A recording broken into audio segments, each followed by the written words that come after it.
کہا یہ جاتا ہے کہ ایمیزون کی مکڑیاں اتنی بڑی ہوتی ہیں کہ پرندے پکڑ لیتی ہیں۔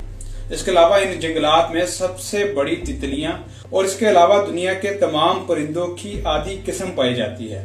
ناظرین گرامی، ماہرین حیاتیات کا کہنا ہے کہ اس جنگل میں 1300 پرندوں، 40,000 پودوں اور 3,000 مچھلیوں کی اقسام کے علاوہ 403 قسم کی میملز اور 5 سے 2 ملین حشرات الارض پائے جاتے ہیں۔ اس کے علاوہ ایمیزون کو حیرت انگیز اور خوفناک مخلوق کا گھر بھی کہا جاتا ہے، جس میں الیکٹرک ایل، خونی جانور، زہریلے مینڈک اور زہریلے سانپ یعنی ایناکونڈا وغیرہ شامل ہیں۔ دوستو، ایناکونڈا سانپ جنوبی امریکہ میں پایا جانے والا ایک طرح سے اس دنیا کا سب سے بڑا سانپ مانا جاتا ہے۔ عام طور پر اس کی لمبائی 5 سے 6 میٹر ہوتی ہے، لیکن کچھ ایناکونڈا تو 10 میٹر کی لمبائی تک پہنچ جاتے ہیں۔ اور اب تک کا جو سب سے لمبا ایناکونڈا جو کولمبیا میں پکڑا گیا تھا، جس کی لمبائی 11.3 میٹر تھی، اور یہ اصغر سے بھی کئی گنا زیادہ موٹا تھا۔